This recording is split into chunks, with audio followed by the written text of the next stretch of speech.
Hello दोस्तों, राधे राधे। कैसे हो आप सभी? सर हम तो बड़े ही अच्छे हैं। आप बता दो आप कैसे हो? बेटा मैं बताता हूँ, मैं ही बड़ा ही अच्छा हूँ। तो आज है बेटा वसंत पंचमी। आज है 5 फेब 2022। ठीक है, मैंने आज की डेट भी बता दी है। आज वसंत पंचमी है। वसंत पंचमी की आप सभी को मेरे पूरे बिस्ला परिवार की तरफ से हार्दिक शुभकामनाएं। ठीक है, तो वसंत पंचमी है इसीलिए आज हमने क्या नाम येलो क्लोथ पहन रखे हैं, पीले वस्त्र पहन रखे हैं बेटा। ठीक है, okay sir, thank you. Same to you, thank you बेटा। आपके बिहाफ पर ही मैं आपसे बातें कर रहा हूँ। ठीक है, और मेरे बिहाफ पर भी मैं बात कर रहा हूँ आपसे। ठीक है, तो हमारा क्या चल रहा था सर? हमारा चल रहा था क्या चल रहा था सर? 12th क्लास में तो पार्टनरशिप चल रहा है और ये क्लास 11th की है, तो 11th में चल रहा था financial statement. Financial statement with adjustment. मैं सोच रहा था कि आज हम लास्ट क्लास रखते हैं और क्वेश्चन ही करवाने, बट मैं आज लास्ट क्लास नहीं रखने वाला। मैं क्वेश्चन करवाऊंगा आज ही क्लास में। मैं क्वेश्चन करवाने वाला हूँ और कल की क्लास में भी मैं क्वेश्चन करवाने वाला हूँ। मतलब 2 क्लास और लगेंगी जिन पर हम क्वेश्चन की प्रैक्टिस करने वाले हैं। छुटमुट टॉपिक रहता है, मैं उसको कंप्लीट करवा देता हूँ, उसके बाद मैं क्वेश्चन करता हूँ। ठीक है, तो जल्दी से समय ना वेस्ट करते हुए पैड पर आते हैं। आ जाओ बेटा। तो ये रहा हमारा पैड और हम आते हैं और जल्दी से करते हैं। जी सर। बेटा कल मैंने आपको क्या सिखाया था सर? कल आपने सिखाया था हमें कि मैनेजर कमीशन की क्या नाम है, मैनेजर को कमीशन चाहिए कब? बिफोर चार्जिंग हिज कमीशन और after charging his commission sir. ठीक है, किस में से सर? प्रॉफिट में से। तो बिफोर चार्जिंग हिज कमीशन का मतलब होता है सर, जो भी नेट प्रॉफिट आएगा उस नेट प्रॉफिट को हम मल्टीप्लाई कर देंगे रेट बाय 100 से। और आफ्टर चार्जिंग हिज कमीशन के लिए हम फॉर्मूला यूज करेंगे सर, मल्टीप्लाई मतलब जो भी नेट प्रॉफिट आएगा उसको मल्टीप्लाई करें, नेट प्रॉफिट या प्रॉफिट उसको मल्टीप्लाई कर देंगे rate divide by 100 plus rate से सर। ये फॉर्मूले का डेरिवेटिव कल मैं आपसे करवा चुका हूँ सर। लेकिन हम आपने हमें जनरल एंट्री नहीं करवाई, तो चलो बेटा एक बार जनरल एंट्री और करवा देता हूँ इनकी। ठीक है, जनरल एंट्री और करवा देता हूँ। तो लिखो बेटा जनरल एंट्री। ठीक है, किस चीज की जनरल एंट्री? हाँ जी सर, एक सेकंड में सबको ठीक कर लेता हूँ। ठीक है, तो जनरल एंट्री लिखो बेटा। सर जनरल एंट्री किसकी लिखवा रहे हो? मैं उसी में पेज में हूँ या दूसरे पे? उसी पेज पर हूँ। तो लिखो बेटा general entry. General entry, general entry या entries for manager commission. For manager commission बेटा, manager commission. Number 1, if manager commission is paid. अगर हम पेड कर देते हैं तो क्या होगी सर? सिंपल सी बात है, manager commission account debit, manager commission account debit to cash account या बैंक अकाउंट बेटा, जैसे भी हम उसको पैसे दे रहे हैं। ठीक है सर? Yes sir. ठीक है बेटा, यस सर। तो हम जैसे भी पे कर रहे हैं, being manager commission paid, being manager, being manager, manager commission paid. But बेटा अगर आउटस्टैंडिंग रहती है तो क्या होगा सर? अगर आउटस्टैंडिंग रहती है तो इस तरह से एंट्री आएगी, manager commission account debit to, manager commission account debit to outstanding manager, outstanding manager commission account बेटा। अगर आउटस्टैंडिंग रहती है तो इस तरह से एंट्री हो जाएगी, being manager commission recorded, being manager commission recorded. यहां लिख दो if not paid, if not paid. ठीक है, तो आपको बेटा ये 2 एंट्री होंगी। अगर पे कर रखी है तो बेटा यही करेंगे हम एंट्री, और अगर पे नहीं कर रखी तो हम ये वाली एंट्री करेंगे। ठीक है, ठीक है, ओके सर। लेकिन बेटा मैनेजरी कमीशन को नॉर्मली कब दिया जाता है सर? ईयर एंड पे दिया जाता है, क्योंकि हम कब प्रॉफिट एंड लॉस अकाउंट को बनाते हैं सर? 31 मार्च को बनाते हैं। तो सर 31 मार्च को हम क्या बनाते हैं सर? हम प्रॉफिट एंड लॉस अकाउंट बनाते हैं, और प्रॉफिट एंड लॉस अकाउंट बनने के बाद, प्रॉफिट एंड लॉस अकाउंट बनने के बाद मतलब बनेगा तभी तो प्रॉफिट आएगा। यस सर, प्रॉफिट आएगा उस पर ही तो मैनेजरी कमीशन निकाली जाएगी। Yes sir. तो जनरली हम ये एज्यूम करके चलते हैं कि 31 तारीख को तो हम कैलकुलेट कर रहे हैं ना नेट प्रॉफिट, तो उस दिन तो उसको पे नहीं करेंगे। तो उसको पे कब करेंगे? उसको पे हम अगले दिन करेंगे। तो 1 अप्रैल को करेंगे, 2 अप्रैल को, 3 अप्रैल को, अगले फाइनेंशियल ईयर में करेंगे, अगले अकाउंटिंग ईयर में पे करेंगे बेटा। तो अगले अकाउंटिंग ईयर को पे करेंगे तो 31 तारीख को क्या रही होगी सर? आउटस्टैंडिंग। क्या रही होगी 31 मार्च को? क्या रही होगी सर? वो आउटस्टैंडिंग रही होगी। तो ये मानते हुए हम ये वाली एंट्री को प्रेफरेंस देंगे बेटा। बात समझ आई या नहीं आई? जी सर। नॉर्मली हम इसकी 2 एंट्री कर सकते हैं। अगर पे कर दिए तो कैश को क्रेडिट कर देना बेटा, कैश या बैंक को क्रेडिट कर देना, और अगर आउटस्टैंडिंग रही होगी तो आउटस्टैंडिंग को क्या कर देना सर? उसको क्रेडिट कर देंगे। लेकिन मैंने बताया कि क्या मानते हैं हम इसको नॉर्मली, क्या मानते हैं बेटा, नॉर्मली हम इसको आउटस्टैंडिंग मानते हैं सर। रीजन क्या होता है, ठीक है। अगला ही क्वेश्चन ने क्या रखा है, पेड, तो पेड का रखा है तो मैं ऊपर वाली ही एंट्री मानूंगा कि कैश को ही क्रेडिट करूंगा, कैश या बैंक को।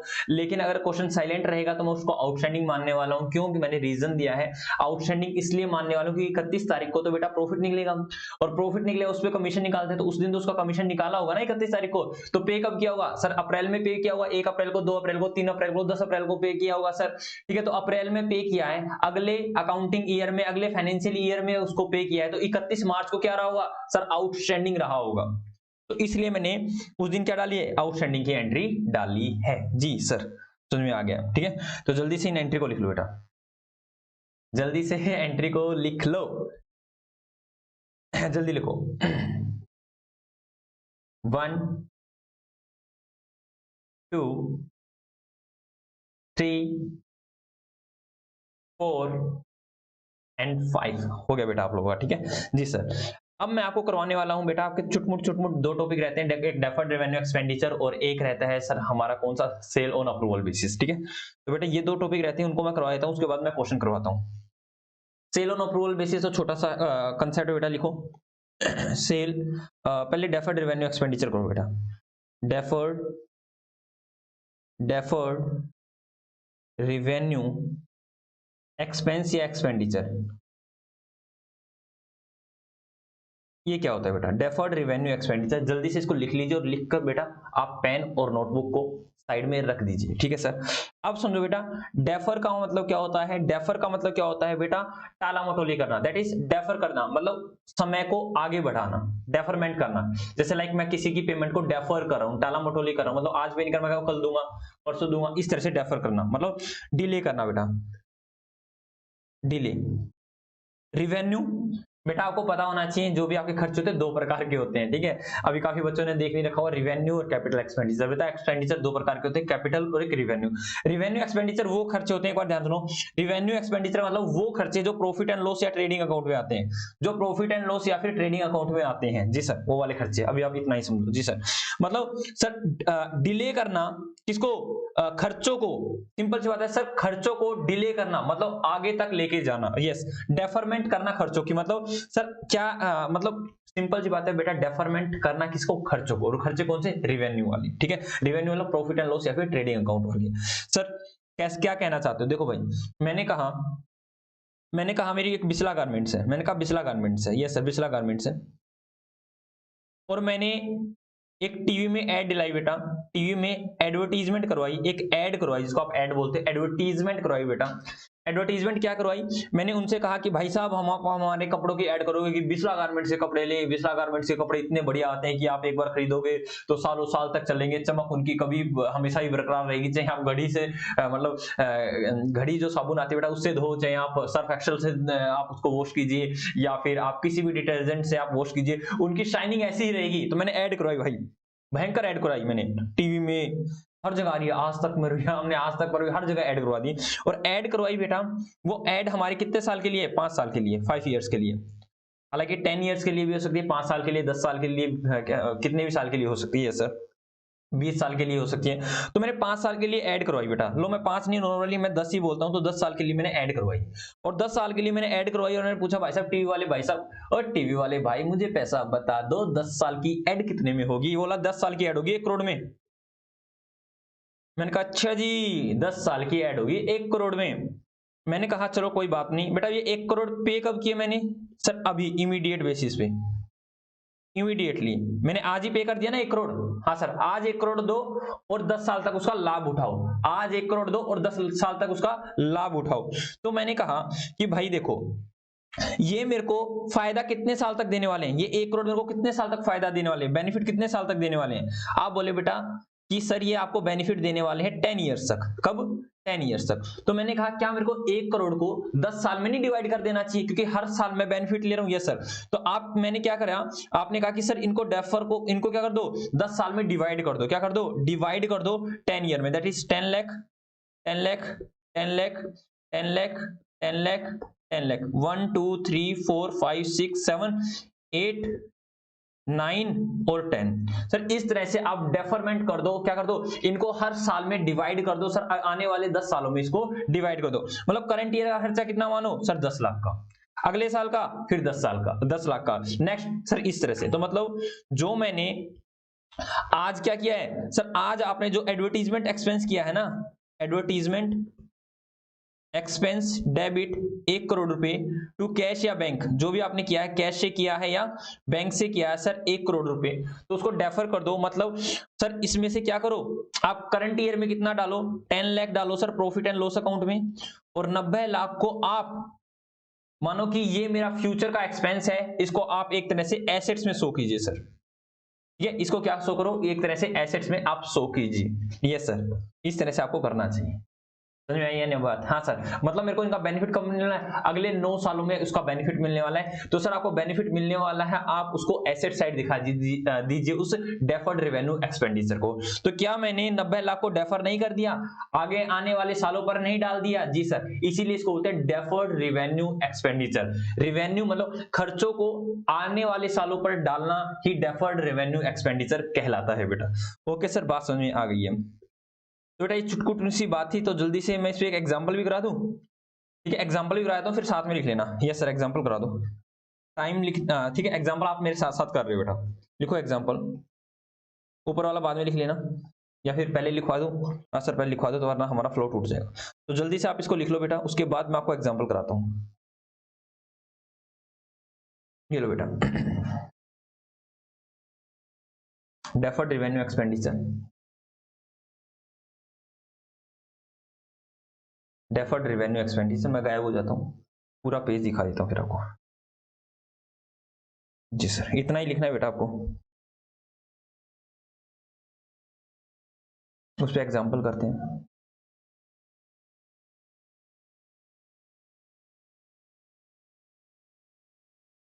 जल्दी से लिख लीजिए।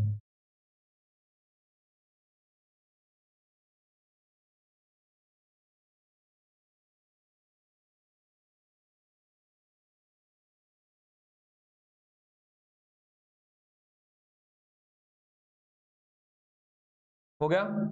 जी सर हो गया। तो आज बेटा एग्जाम्पल लिखते हैं। एग्जाम्पल लिखो, एग्जाम्पल लिखो, सेम एग्जाम्पल ले रहा हूं। Bisla garments, Bisla garments, Bisla garments paid advert, या फिर छोड़ो, मैं आपको बिस्ला गारमेंट्स छोड़ो, इसको ऐसे मैं पूरा पूरा ही आपको ट्रायल देता हूं। ठीक है, extract of trial, extract of trial, extract of trial balance. ठीक है, डायरेक्टली इस तरह से देता हूं। जी सर, लो बेटा लिखो एक्सट्रैक्ट ऑफ ट्रायल। यहां पर दे रखा है एडवर्टीजमेंट, एडवर्टीजमेंट एक्सपेंस, जो भी क्या है बेटा, मान लो 10 लाख का कर दिया। ठीक है, आपको सिर्फ यही दे रखा है एडवर्टीजमेंट एक्सपेंस 10 लाख रुपए का, और नीचे एडजस्टमेंट में दे रखा है आप लोगों को, एडजस्टमेंट में ले रखा है एडवर्टीजमेंट एक्सपेंस, एक्सपेंस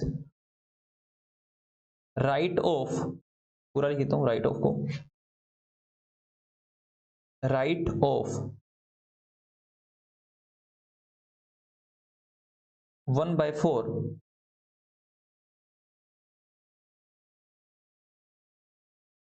1/4, ठीक है 1/4 ही लिखता हूं मैं, परसेंटेज लिखता हूं। Advertisement expense right of 1/4 in current year, in current year, यही देता हूं, बाकी चेंज नहीं देता हूं। कहता है कि एडवर्टीजमेंट एक्सपेंसेस को आपको राइट ऑफ करना है 1/4, जो जितना भी आपके पास उसको 1/4 को आप राइट ऑफ कर दीजिए।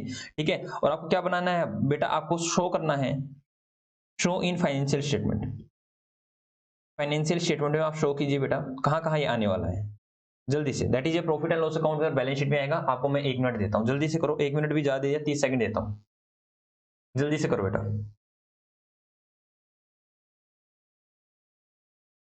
जी सर हो गया है, तो बेटा चलो राइट ऑफ करते हैं। सर इसमें क्या होगा सर, यहाँ बनेगा profit and loss account, profit and loss account for the year ended इस तरह से, और यहाँ बन जाएगी सर बैलेंस शीट, यहाँ बन जाएगी बैलेंस शीट। ठीक है, आपको बेटा पूरा लिखना बैलेंस शीट, आप पूरा लिखोगे, एग्जाम में ही पूरा लिखना है। यहाँ तो भाई थोड़ी सी हैबिट हो रखी है, इसलिए मैं शॉर्ट लिख रहा हूँ, आपको पूरा लेना बैलेंस शीट एग्जाम में। जी सर, तो बेटा इसने क्या रखा है, advertisement expenses right of, right of का मतलब होता है बेटा प्रॉफिट एंड लॉस अकाउंट में डालना।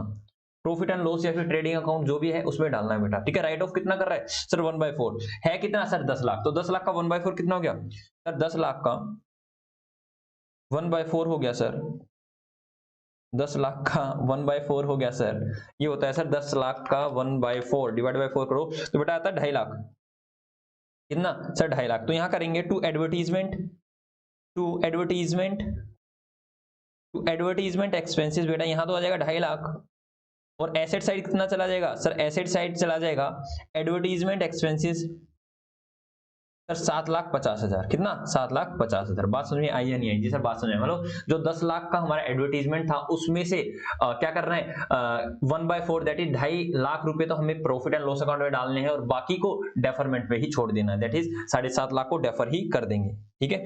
ओके सर, मतलब इनका 7.5 लाख का बेनिफिट मुझे आने वाले सालों में मिलने वाला है, ठीक है। तो जल्दी से बेटा कर लो ये छुटकू सी क्या नाम है, क्या छुटकू सी एडजस्टमेंट थी बेटा, जल्दी से लिख लो, अरे जल्दी से लिख लो अब बताओ मजा आ रहा है नहीं आ रहा पढ़ने में आपको? जी सर मजा आ रहा है, मजा आना जरूरी है बेटा, आप पढ़ते रहो हम पढ़ाते रहेंगे, ठीक है। आप मजा लेते रहो क्लासेस का और हम आपको मजे मजे में पढ़ाते रहेंगे, ठीक है। यस सर, ऐसा ही करते रहो सर। हमने देखा कि काफी सारे बच्चों का स्टडी का लॉस हुआ है कोरोना काल में, तो हालांकि मैं ये मुहिम थोड़ा सा लेट स्टार्ट करने वाला था, बट मैंने सोचा कि क्या पता हमें 2020 21-22 में जो भी स्टूडेंट पास होने जा रहे हैं उनका क्या पता मेरे कारण थोड़ा सा भला हो जाए, वो विद्यार्थी वो स्टूडेंट्स क्या पता इन क्लासेस से काफी ज्यादा बेनिफिट ले लें, जी सर। तो इसीलिए मैं आपको सारे सारे कंसेप्ट हाथ से लिखवा रहा हूँ, एक एक एग्जाम्पल करवा रहा हूँ, क्वेश्चन सॉल्यूशन भी करवा रहा हूँ, ठीक है। ये बात मैंने काफी टाइम बच्चों को बताया है, मैं दोबारा से एक बार बता रहा हूँ। बेटा आप लोग जो क्या करते हो, आप क्वेश्चन करते हो कि उस बुक से भी क्वेश्चन कर ले, उस बुक से भी क्वेश्चन कर ले, ऐसा कुछ मत कीजिएगा।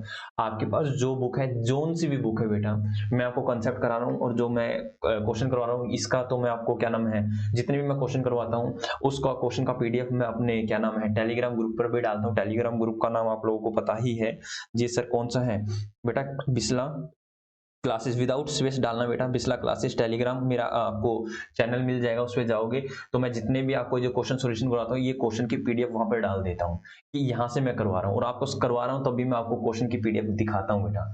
तो आपके पास जो भी बुक है आप उस बुक में से कीजिए, TS ग्रेवाल की बुक है या फिर अदर राइटर की है, DK गोयल जी की है, या कुछ भी आपके पास बुक है, मैं कंसेप्ट करा रहा हूँ, एग्जाम्पल करा रहा हूँ, काफी सारी चीजें करवा रहा हूँ। तो इनसे अगर आप क्या नाम है ये कंसेप्ट को कर रहे हो तो बेटा आप कोई सी बुक से कैसा भी क्वेश्चन कर सकते हो।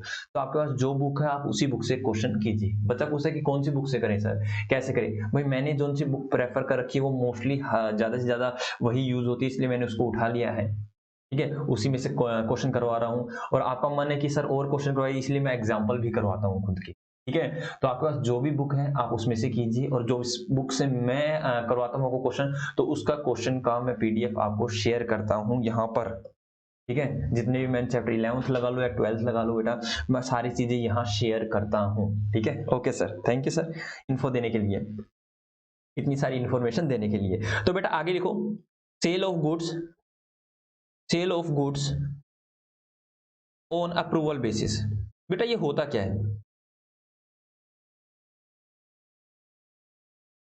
Cell of goods on approval basis होता क्या है, ठीक है। तो एक बार आप लिख लो, चलो इसको थोड़ा सा इंग्लिश में लिखवा दें, हाँ जी सर लिखवा दीजिए, ठीक है। डेफरमेंट को तो लिखवाने की जरूरत नहीं थी, मैंने बता दिया था, इतना नहीं था, तो इसको लिखो, many times, many times many times we sell goods to customer, and customer says that he or she provide his consent, his oblique her consent on that goods that he really oblique actually purchase these goods or return these goods on future, in near future, in near future बेटा, in near future. क्या कहता है, many times we sell goods to customer, हम customer को sell करते हैं, and customer से that he और शी, वो मतलब लड़का है तो ही और लड़की है तो शी, जेंट्स और मेल और फीमेल की बात कर रहा हूँ, provides her consent on that goods that he really oblique actually, मतलब एक्चुअली परचेज दीज गुड्स और return these goods in the near future. ठीक है, ओके। उसके बाद but at the time when goods sent to customer and sent to the customer, we record the goods as a sale, we record the goods as a sale which was not a sale until the customer provide his consent. Many times at the year end, that is 31st March, many of customer doesn't provide their consent, regarding they actually purchase the goods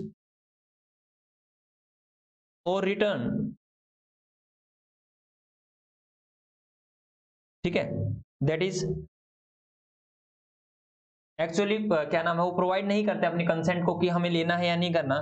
these sale of goods is known as sale of goods on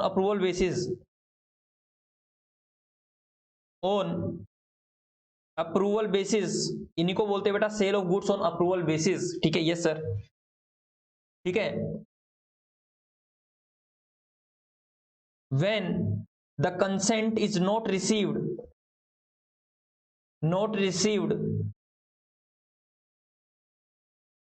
at the year end, that is 31st March, we reverse the entry earlier recorded as sale। ठीक है, because consent is not received। ठीक है, तो हम क्या entry डालेंगे बेटा उस समय? जी सर, क्या एंट्री डालोगे? तो मैं इस साइड आता हूँ बेटा, एंट्री बताता हूँ। एक बार पहले आप इसको लिख लो, पहले आप लिख लीजिए बेटा, पहले आप लिख लीजिए इसको, मैं शुरू से दिखा रहा हूँ, लो जिसका जो रहता है वो लिख लीजिए।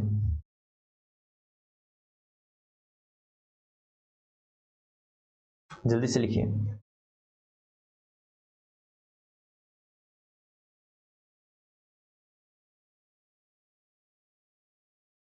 जल्दी से लिखिए, जल्दी से लिखिए, और फिर मैं इस कंसेप्ट के बारे में आपको बताता हूँ। जी सर, हमने लिख लिया। तो पहले तो बेटा जनरल एंट्री लिख लो इसकी, जनरल एंट्री। जनरल एंट्री क्या होगी, इसके बाद मैं पहले इसको लिख लो, उसको समझा देता हूँ फिर बाद में। नंबर 1 सर क्या होगी, sale account debit to debtor account, जो भी अमाउंट है बेटा, being consent not received on goods sale on approval basis। Approval basis. ये तो बेटा आपकी एंट्री हो जाएगी और क्या हो जाएगा सर, आप क्या करोगे, आप क्या करोगे, क्लोजिंग स्टॉक को बढ़ा दो क्या। Number second, you increase your closing stock. क्यों, आप ये एज्यूम कर लोगे मेरा माल बिका ही नहीं है, हालांकि कस्टमर के पास है, लेकिन आप सोचोगे कि जो मेरा माल अभी बिका नहीं है बट मेरा माल कस्टमर के पास है, दैट इज जो आपकी एक तरह से क्लोजिंग स्टॉक है। सोचिए बेटा आपने मिस्टर एक्स को माल सेल कर दिया है, ठीक है, हालांकि मैं इसको बाद में समझाने वाला हूं। माल आपने मिस्टर एक्स को सेल कर दिया है, लेकिन उसने कंसेंट नहीं दी कि मैं परचेज कर रहा हूं या नहीं कर रहा, ठीक है, तो मतलब हमारा भी सेल नहीं हुआ है, तो हम सेल की जो अर्लियर एंट्री पास कर रही थी उसको रिवर्स कर देंगे और वो हमारा क्लोजिंग स्टॉक हो जाएगा, क्लोजिंग स्टॉक बढ़ा देंगे, ठीक है। तो इसके क्या होगा बेटा, इसका तो डबल इंपैक्ट हो ही जाएगा। हाँ सर, ट्रेडिंग अकाउंट में चला जाएगा एंड क्या नाम, बैलेंस शीट साइड, यस, क्या हो जाएगा, ट्रेडिंग अकाउंट में, ट्रेडिंग अकाउंट में क्या जाता है सर, क्लोजिंग स्टॉक जाता है, तो उसको बढ़ा देंगे और एसेट्स में जाएगा बेटा, दैट इज बैलेंस शीट में जाएगा, तो उसको भी क्लोजिंग स्टॉक को बढ़ा देंगे बेटा, ठीक है। ये इस तरह से रहने वाला है, ठीक है। ऐसा क्यों करते हैं, किस लिए करते हैं, एक बार आप इसको लिख लीजिए, उसके बाद मैं इसकी रामायण महाभारत पे आता हूं ठीक है, यस सर, जल्दी लिखो बेटा।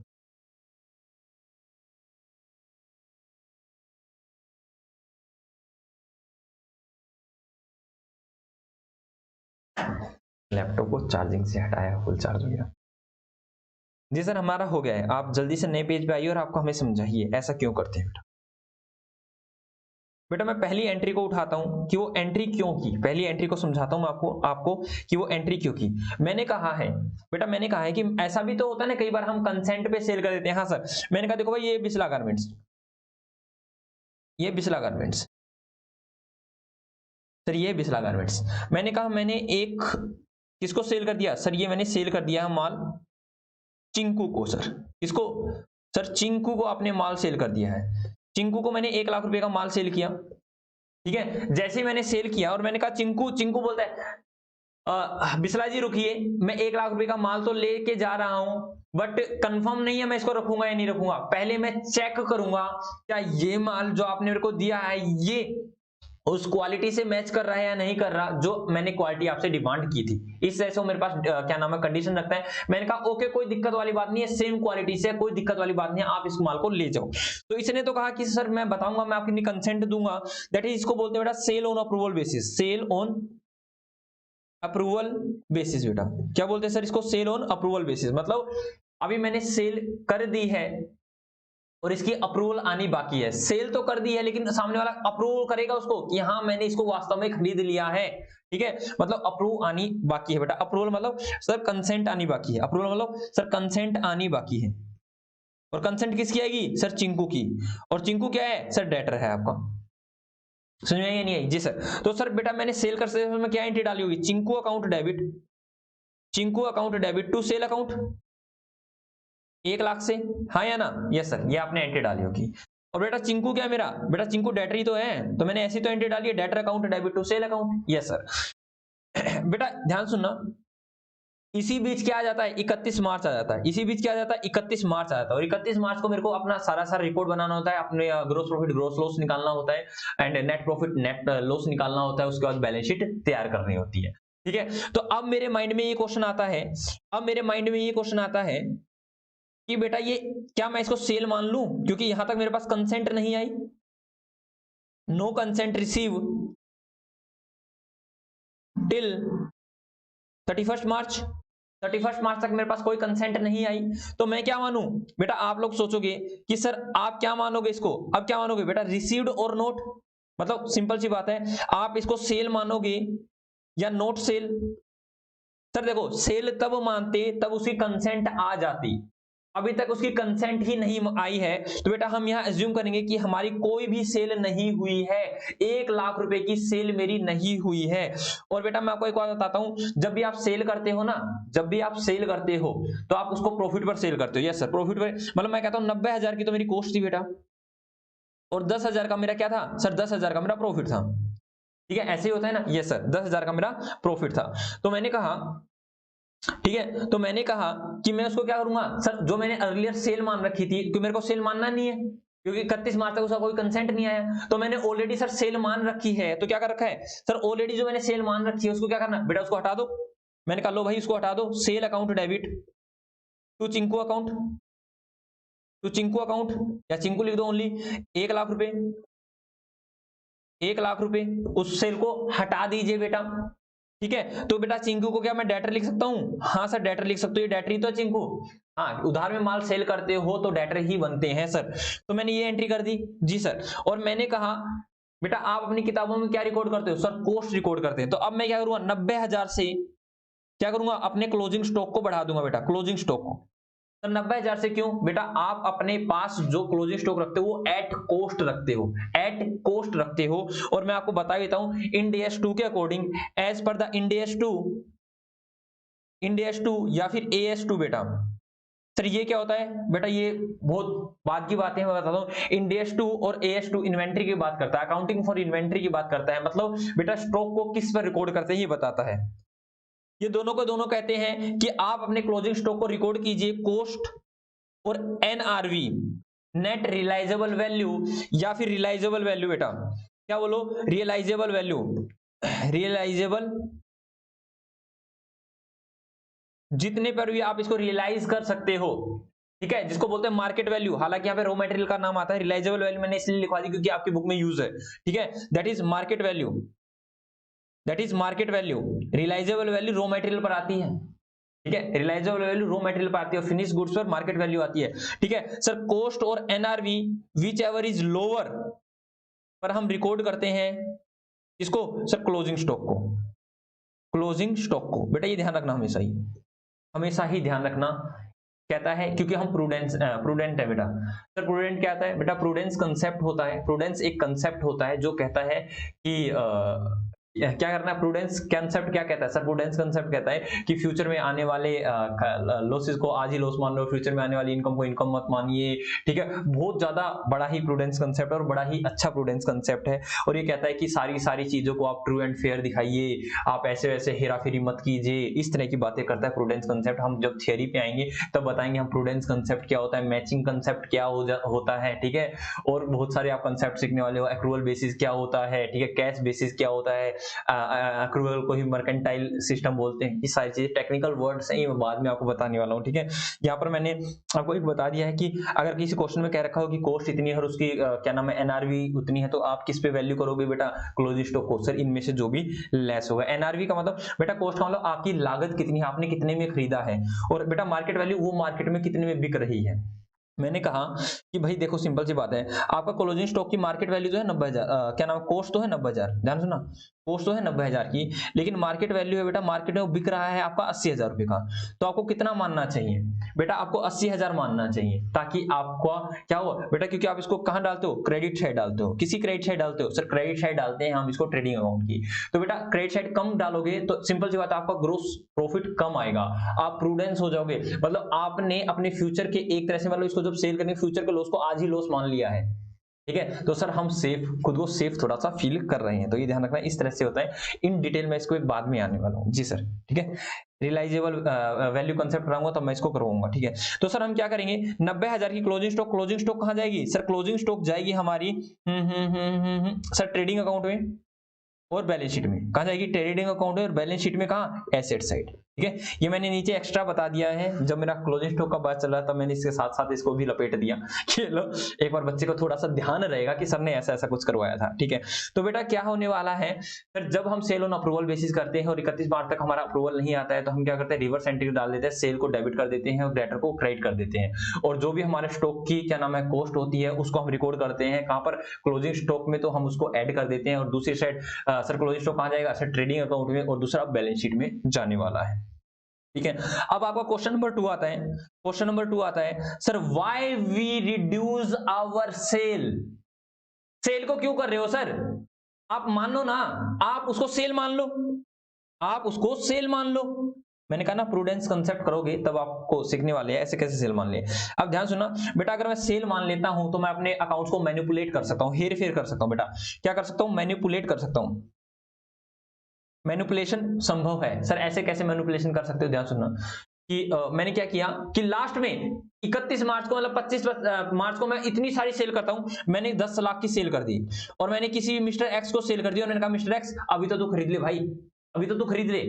और मैं कहता हूं कि सेल ऑन अप्रूवल बेसिस है और बाद में 5 तारीख को लाइयो और कह दियो कि मुझे नहीं चाहिए, बाद में तो सेल रिटर्न कर दियो। तो मैंने क्या किया बेटा, 31 मार्च को मैंने 10 लाख की सेल दिखा दी, मेरा ट्रेडिंग अकाउंट नाच रहा है, डांस कर रहा है, ओ हो बल्ले बल्ले मौजोगी मौजोगी, 10 लाख की सेल बढ़ चुकी है। उस साइड जीपी भयंकर आया हुआ है, जीपी से नेट प्रॉफिट भयंकर तरह से दिख रहा है, और नीचे बैलेंस शीट की तो बल्ले बल्ले, क्योंकि कैपिटल में ऐड हो जाता है नेट प्रॉफिट। मेरी बैलेंस शीट डांस कर रही है और उस बैलेंस शीट में मेरे को लोन मिल रहा है। बैंक का लल्लू नहीं बन गया? जी सर, बैंक का लल्लू बन गया। ठीक है, तो ये बोला जाता है। ऐसे नहीं बेटा, ऐसे तो आप भाई साहब हमें तो धोखा दे दोगे, ठीक है, बैंक वालों को लूट लोगे। तो ऐसा नहीं करना, जब तक अप्रूवल नहीं मिलती उसको सेल नहीं मानेंगे, ठीक है। हालांकि और भी काफी सारी चीजें होती हैं, ऐसी लल्लू नहीं बन सकते बेटा बैंक का, ठीक है। तो ओके सर, आपने हमें बता दिया कि ऐसी ऐसी एंट्री होती है और क्यों क्यों होती है। तो एक बार मैं उस पर चलता हूँ बेटा, और वहां लिखवा भी देता हूं मैं, ये किस पर होंगी, closing stock at cost, at cost, ठीक है। और इसके नीचे मैं एक बार एक पॉइंट और लिख दूं, यहां मैं एक पॉइंट और लिख दूं, उसको भी लिखना, valuation of closing stock, valuation of closing stock, valuation, ये नया पॉइंट है, वैल्यूएशन ऑफ क्लोजिंग स्टॉक। आ जाए पॉइंट तो लिख लेना, वैल्यूएशन ऑफ क्लोजिंग स्टॉक, मतलब याद रखना ये ऐसा करेंगे, वैल्यूएशन ऑफ क्लोजिंग स्टॉक। बेटा क्लोजिंग स्टॉक की वैल्यूएशन किस पे होती है, कॉस्ट और NRV, that is NRV, net realisable value, net realisable value oblique क्या होता है, मार्केट वैल्यू बेटा, market value, whichever is, जो भी इनमें से क्या होगा बेटा, लोअर होगा, उस पर इसको वैल्यू कर देंगे, ठीक है। यस सर, ये हम कर देंगे। ये कौन कहता है, मैंने कहा ना, ये AS2 भी कहता है और IND-AS2 भी कहता है, अकाउंटिंग क्या नाम है, अकाउंटिंग फॉर इन्वेंट्री बेटा, ठीक है। ओके सर, आप हमें दिखा दीजिए, आप हमें दिखा दीजिए जो भी आपने लिखवाया, हम आपको जल्दी से लिख लेते हैं। लो लिख लो बेटा, लिख लो जल्दी से लिखो बेटा।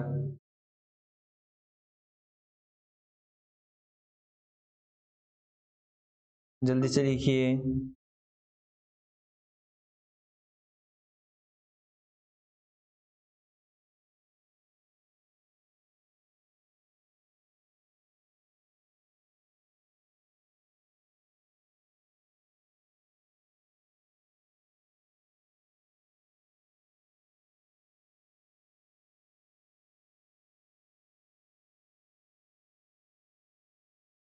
जल्दी लिखो बेटा।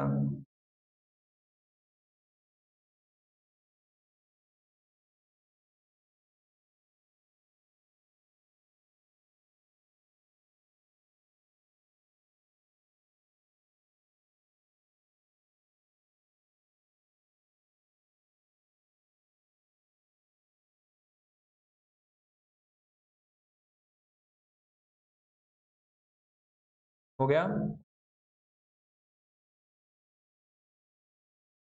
जल्दी से लिखो। और कुछ को लिखना है तो लिख लीजिए। प्रूडेंस कंसेप्ट क्या कहता है सर, क्या कहता है, साइड में हाँ क्या कहता है सर, खर्चों को खर्चों मान लो, इनकम को इनकम मत मानना, मतलब फ्यूचर के एक्सपेंसेस को एक्सपेंसिव मान लीजिए, फ्यूचर की इनकम को इनकम मत मानो, ठीक है। बी प्रूडेंस, ठीक है बेटा। आई होप सो आपका ये हो गया है।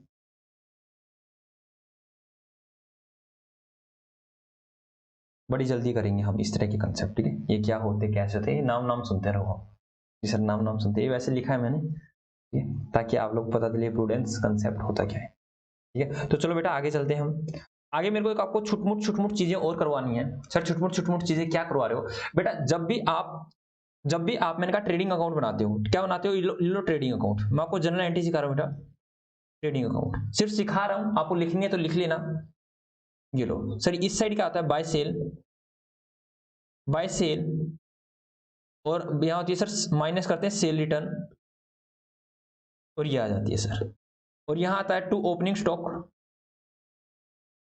To purchase minus purchase return, to wages,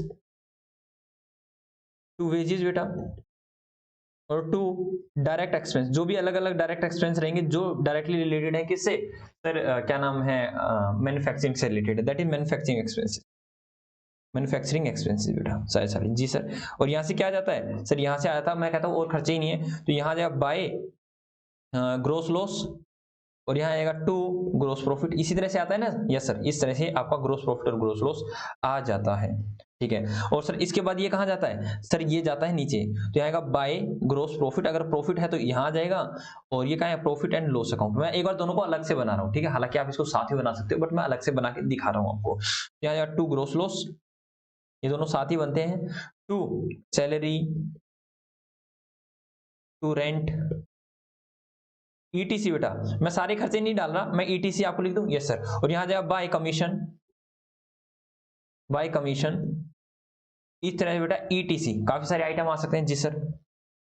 अभी मैं आपको सिर्फ जनरल एंट्री सिखा रहा हूं, इसलिए मैं इनको छोटा सा कम कर रहा हूं। तो यहां तो आ जाएगा बेटा नेट प्रॉफिट,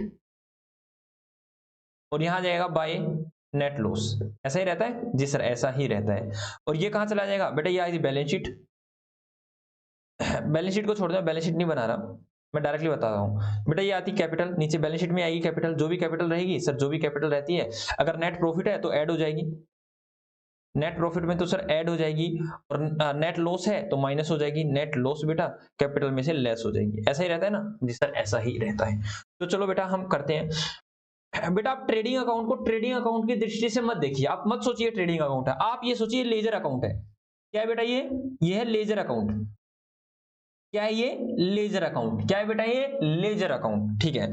तो बेटा लेजर अकाउंट है, तो आपने क्या किया है सर, हमने किया है, देखो भाई आप आराम से आइए और यहां पर आइए, मैंने कहा राम, राम टू सेल है बेटा, राम डेबिट 100 रुपया, और टू सेल अकाउंट 100 रुपीज। आप जल्दी से इसकी एंट्री डालो सर। देखो राम का खाता बनेगा, राम का खाता बनेगा, तो राम को डेबिट किया है सर टू सेल के कारण, बेटा मैं लेजर सिखा रहा हूं आप लोगों को। और सर सेल को किया है by sale, by sale, sorry sale, और यहाँ लिखेंगे बाय राम, राम के कारण किया है सर 100 रुपया से। और मैंने आपको बताया था जो भी नॉमिनल खाते होते हैं, सेल का, परचेज का, खर्चे का, इनकम का, इनको कभी बंद नहीं करते।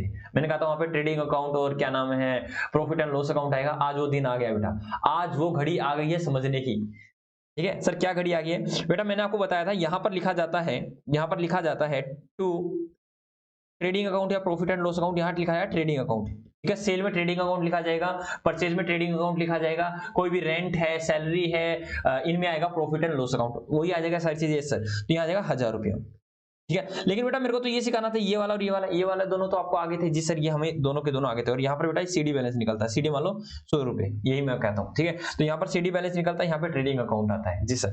बट मेरे को अभी ये सिखाने थे, तो मैंने कहा भाई सेल को आपने क्या किया है सर, सेल को आपने क्रेडिट किया है, और क्या किया है सर, राम को आपने डेबिट किया है, सेल का, ठीक है। तो बेटा मैं इस तरह से कह सकता हूं, ट्रेडिंग अकाउंट को मैंने डेबिट किया है और ट्रेडिंग अकाउंट को मैंने क्रेडिट भी किया है।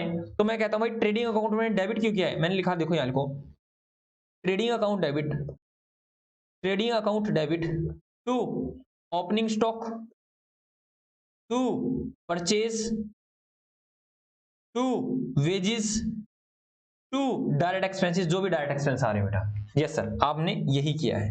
तो क्या किया है सर, ये सारी चीजें हमने किया है। क्या किया है सर, ये सारी चीजें आपने की है,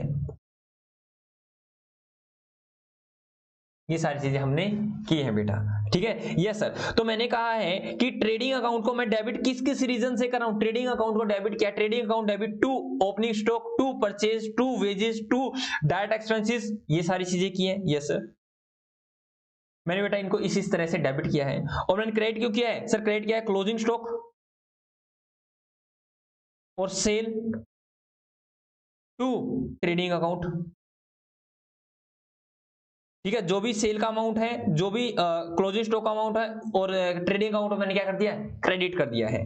तो बेटा इसमें तो ऐसा ही चल रहा था, देखो सेल अकाउंट को मैंने क्रेडिट किया है, सेल अकाउंट को मैंने क्या किया है सर, क्रेडिट किया है, तो सेल अकाउंट को क्रेडिट कर रखा है बेटा, देखो सेल अकाउंट को क्रेडिट कर रखा है राम के कारण। और मैंने राम को डेबिट कर रखा है, तो राम का रीजन दिया कि राम को क्यों डेबिट किया है। इसी तरह से मैंने वही चल रहा है कि भाई क्या किया है, ये एक तरह से आपका लेजर अकाउंट चल रहा है। तो मैंने कहा भाई ट्रेडिंग अकाउंट को मैंने डेबिट किया है, तो मैंने ट्रेडिंग अकाउंट को डेबिट लिख दिया कि ट्रेडिंग अकाउंट को भाई हमने डेबिट किया है, कितने अमाउंट से, और बीइंग रीजन कि ओपनिंग स्टॉक के कारण, परचेज के कारण, वेजेस के कारण, और डायरेक्ट एक्सपेंस के कारण, ठीक है। अब यहां जाओ, मैंने कहा कि भाई क्लोजिंग स्टॉक के कारण, सेल के कारण और ट्रेडिंग अकाउंट के कारण इसको डेबिट क्या नाम है, क्रेडिट कितने से किया है। और मैंने यहां भी लिख के दिखाया था बेटा आपको कि यहां आता है ट्रेडिंग अकाउंट। तो मैंने क्या किया है कि ट्रेडिंग अकाउंट को क्या किया है सर, सेल को ट्रेडिंग अकाउंट आ गया और ट्रेडिंग अकाउंट में बेटा सेल आ गया। अगर मैं आपको ये एंट्री दिखाऊं ना बेटा, आप लोगों को मैं ये एंट्री दिखाऊं, कौन सी सर, इसके बाद ये क्या यहाँ पे एंट्री क्या बनी है, यहाँ पर एंट्री बेटा वो जो नीचे की है ना वही एंट्री बनी है। सर कौन सी एंट्री बनाई है आपने बेटा, ये देखो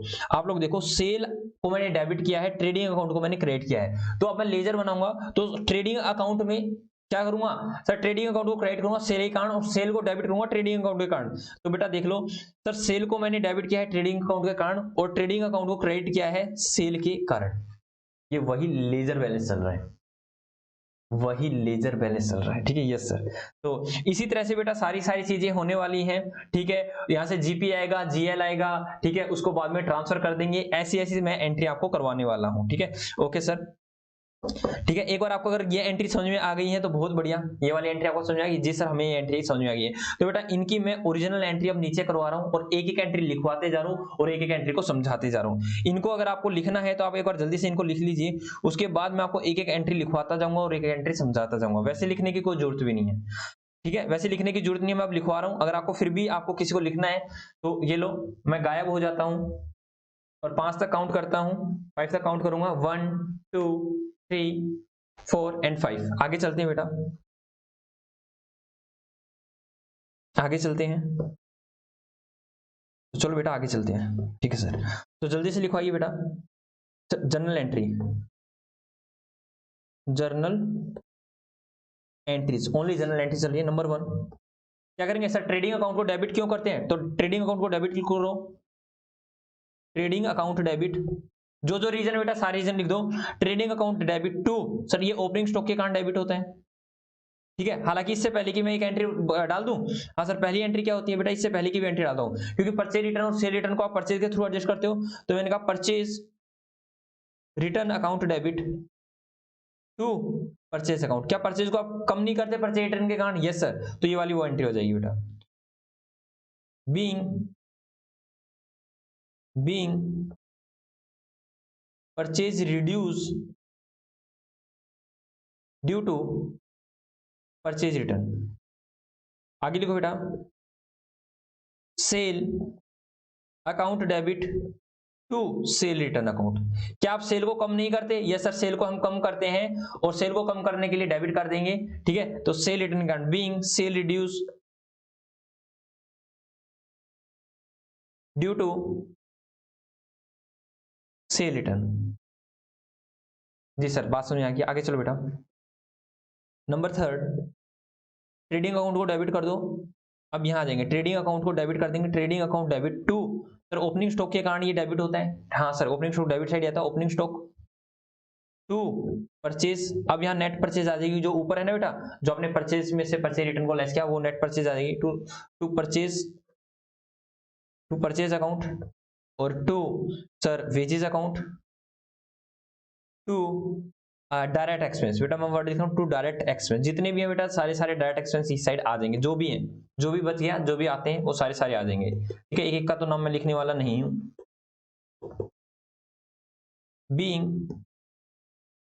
being expenses recorded, being expenses transfer to, being direct expenses transfer to trading account, simple सी बात है, ऐसे लिख लो, being direct expenses transfer to trading account। आगे लिखो बेटा, ट्रेडिंग अकाउंट को डेबिट क्यों करते हैं, डेबिट तो लिख लिया, क्रेडिट क्यों करते हैं sir, sale account, net sale आ जाएगी, सेल रिटर्न तो लेस हो चुकी है, सेल आ जाएगी, okay. Sale account debit, closing stock account debit, इन दो के कारण ट्रेडिंग अकाउंट को आप क्रेडिट करते हो, तो टू ट्रेडिंग अकाउंट, तो इसलिए मैं ट्रेडिंग अकाउंट को क्रेडिट कर दूंगा, ट्रेडिंग अकाउंट, यस सर। ये दो ही रीजन है जिनके कारण ट्रेडिंग अकाउंट क्या होता है, क्रेडिट होता है।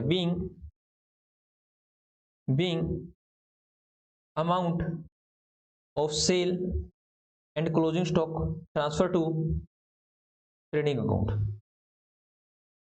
ट्रेडिंग अकाउंट में ये सारी चीजें ट्रांसफर कर देंगे। आगे चलो बेटा, अब क्या होगा सर, देखिए हमने ट्रेडिंग अकाउंट को डेबिट भी किया है और ट्रेडिंग अकाउंट को डेबिट भी किया है और ट्रेडिंग अकाउंट को क्या किया है सर, क्रेडिट भी किया है। तो मैं एज्यूम कर रहा हूं बेटा, यहां पर आपने डेबिट किया है 1 लाख से, एज्यूम करो यहां पर 1 लाख से किया है और आपने डेबिट तो 1 लाख से किया है और क्रेडिट कर दिया है 1,20,000 से, कितने से, 1,20,000 से। तो 31 मार्च को तो सारे खाते बंद करने होते हैं, जी सर। बेटा पहला खाता आप ट्रेडिंग अकाउंट को बंद करने वाले हो, तो ट्रेडिंग अकाउंट को बंद करेंगे सर, देखिए तो ट्रेडिंग अकाउंट को डेबिट कर देंगे, trading account debit to gross profit, to gross profit. यहां से ग्रोस प्रॉफिट आएगा या नहीं आएगा? यस सर, ग्रोस प्रॉफिट आएगा। और ये ग्रोस प्रॉफिट कहां जाता है बेटा? सर ये ग्रोस प्रॉफिट जाता है प्रॉफिट एंड लॉस अकाउंट में। तो मैं डायरेक्टली यहां ऐसे लिख दूं, profit and loss account to profit and loss account. जी सर, ऐसे लिख सकते हो। ठीक है, तो ट्रेडिंग से क्या आएगा सर? ग्रोस प्रॉफिट आएगा। उस ग्रोस प्रॉफिट को कहां ट्रांसफर करते हैं sir? Profit and loss account में। तो मैं directly profit and loss account लिख दूं? जैसे directly profit and loss account लिख दीजिए सर। इसका मतलब वो है ग्रोस प्रॉफिट बेटा, being gross profit transfer to profit and loss account. जी सर, हमें बात समझ आ गई है, क्योंकि क्रेडिट साइड 1,20,000 है और डेबिट साइड ओनली 1 लाख है। और बेटा इसका रिवर्स हो जाए तो यहां मैं कह दूं यहां 1,20,000 है और यहां कह दूं मैं 1 लाख है, तो सर अब तो लॉस हो गया, अब तो लॉस हो गया। ठीक है, अब कौन सी साइड ज्यादा है सर? अब ज्यादा है डेबिट साइड। अब ज्यादा है डेबिट साइड, तो ट्रेडिंग अकाउंट को क्या कर दूंगा सर? ट्रेडिंग अकाउंट को तो हम कर देंगे क्रेडिट टू ट्रेडिंग अकाउंट। कितने से सर? 20,000 से। मेरा एग्जांपल था 20,000 का। और प्रॉफिट एंड लॉस अकाउंट को क्या कर दूंगा? प्रॉफिट एंड लॉस अकाउंट को कर दूंगा डेबिट। ये है बेटा क्या नाम है? Gross loss. ग्रोस लॉस कहां आता है सर? ग्रोस लॉस आता है प्रॉफिट एंड लॉस अकाउंट के debit side, profit and loss account के डेबिट साइड। इसीलिए तो मैंने प्रॉफिट एंड लॉस को डेबिट किया है। और ग्रोस प्रॉफिट कहां आता है सर? ग्रोस प्रॉफिट आता है trading profit and loss account के क्रेडिट साइड, यहां पर, इसीलिए मैंने इसको क्रेडिट किया है। जी सर, बात समझ आ गई है। Being gross loss transfer to profit and loss account. ये एंट्री आपके काम की नहीं है बेटा, वैसे बताता हूं आपसे, एग्जाम में नहीं एंट्री पूछी जाएंगी, बट आपकी ज्ञान के लिए मैं ये बता रहा हूं। ठीक है, कई बच्चों का मन रहता है, मेरे को 11th क्लास में नहीं आती थी एंट्री, मुझे नहीं आती थी, 12th में भी नहीं आती थी मेरे को ये। आफ्टर 12th मुझे ये एंट्री समझ में आई है, बट मैं ट्राई कर रहा हूं कि आपको यही इसी लेवल पे आपको समझा दूं। ये एंट्री एग्जाम में नहीं आने वाली, बट मैं सिर्फ आपको समझा रहा हूं। मेरे बच्चे को सारी चीजें आनी चाहिए। क्यों डेबिट कर रहा हूं, क्यों क्रेडिट कर रहा हूं, मैं अमाउंट भी लिख के दिखा रहा हूं। जी सर, तो आगे चलो सर। अब प्रॉफिट एंड लॉस अकाउंट को डेबिट क्यों क्यों करते हैं sir? Profit and loss account debit to salary account, to rent account, to और भी लिख दो बेटा, टू इंटरेस्ट अकाउंट, ईटीसी बेटा, मैं ज्यादा चीजें नहीं लिख रहा, to other expenses. Other expenses के नाम से मैं सारे खर्चों को यहां डाल रहा हूं। यस सर, तो ट्रेडिंग अकाउंट को क्या नाम, प्रॉफिट एंड लॉस अकाउंट को इन विभिन्न खर्चों के द्वारा डेबिट किया जाता है। Being expenses transfer to profit and loss account, जो भी ट्रांसफर किए हैं। जी सर, उसके बाद बेटा प्रॉफिट एंड लॉस अकाउंट को क्रेडिट क्यों क्यों किया जाता है? लिख लो बेटा, प्रॉफिट एंड लॉस अकाउंट को क्रेडिट क्यों क्यों किया जाता है सर? कमीशन के कारण, इनकम के कारण, कमीशन रिसीव्ड अकाउंट डेबिट, और बेटा sir interest received account debit, interest received account debit, और अदर इनकम, मैं अदर इनकम डाल देता हूं, other income account debit to profit and loss account. तो यहां पर जो भी इनकम रहने वाली है और प्रॉफिट एंड लॉस अकाउंट को क्रेडिट कर दिया। बीइंग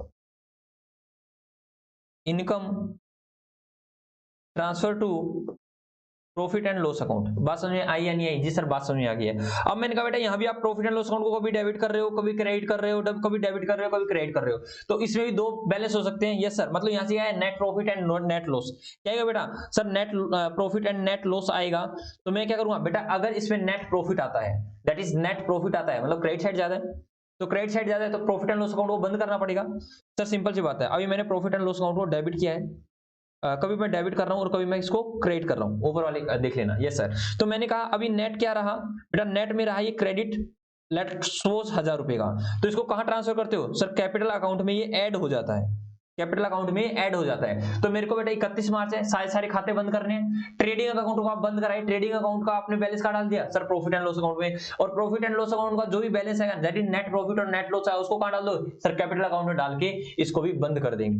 तो बेटा चलो, मैंने कहा कि उनका बैलेंस जो था क्या था सर? क्रेडिट बैलेंस था, तो profit and loss account debit to capital account, to capital account बेटा, being net profit transfer to being net profit transfer to partner, partner कहां से है? Being net profit transfer to capital account, to capital account बेटा। और अगर loss आता है तो सर लॉस आता है तो प्रॉफिट एंड लॉस अकाउंट की डेबिट साइड ज्यादा है, तो डेबिट साइड ज्यादा है तो उसको क्रेडिट करके खत्म कर देंगे to profit and loss account. और यहाँ क्या कर देंगे sir capital account debit, capital को कम कर देंगे, ठीक है। यस सर कैपिटल को हम कम कर देंगे और लॉस से कैपिटल कम हो जाती है। Being net loss transfer to capital account, ठीक है। मैंने ये एंट्री आपको करवाई जरूर है, बट ये एंट्री आपके एग्जाम में कहीं पर भी नहीं आने वाली है, ठीक है। मैंने फॉर आपको समझाने के लिए कि बच्चा कहता नहीं नहीं हमें तो ये भी आनी चाहिए, तो आपको ये आनी चाहिए, तो मैंने आपको सिखा दिया है किस किस कारण से क्या नाम है किसको डेबिट करते हैं किसको क्रेडिट करते हैं। तो जल्दी से आप लिख लीजिए। मैं छवि छवि दिखा रहा हूँ बेटा, 1 घंटा हो चुका है। मैं तो सोचा 3-4 क्वेश्चन कराऊंगा, अब मैं इसके बाद क्वेश्चन पर ही आ रहा हूँ। जल्दी से लिख लो, कुछ रहता है तो थोड़ा फास्टली आपको दिखा रहा हूँ।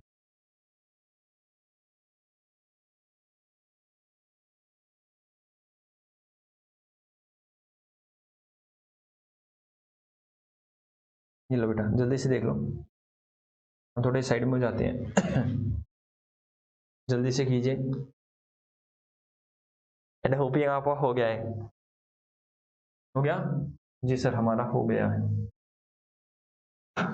लैपटॉप हमने लगा दिया चार्ज पर, ठीक है। तो चलो बेटा करते हैं, क्वेश्चन करें। यस सर क्वेश्चन करवा दीजिए बेटा। यही था, ये मैंने सोचा कि बच्चों को करवा देता हूँ, ठीक है। आपको समझ में आया तो बहुत बढ़िया, नहीं समझ में आया तो बेटा ये थोड़ी सी टेक्निकल चीजें थी, मैंने फिर भी आपको समझाने की कोशिश की है, ठीक है। यस सर हमें समझ में भी आ गई है, वेरी गुड। अगर आपको समझ में आ गया तो बहुत बढ़िया। अंधा क्या मांगे 2 आंखें। ठीक है सर आपका समझ में आ गया तो बहुत बढ़िया बेटा। तो चलो हम करते हैं, जल्दी से इंपोर्ट कर लिया मैंने आपके क्वेश्चन, और ये क्वेश्चन आपके ऑलरेडी आपके पास टेलीग्राम चैनल पर आए हुए हैं, ठीक है। तो मैं आपको क्वेश्चन करवाने वाला हूँ बेटा। 7 क्वेश्चन तो मैंने आपको दे दिए थे, मैंने लिख भी रखा कौन सा करवाना है मेरे को। मैं 10 का 1 करवाऊंगा बेटा, आपको 10 का 1 करवाने वाला हूँ, ठीक है। ये 5th वगैरह आपके तो हो गए थे बेटा।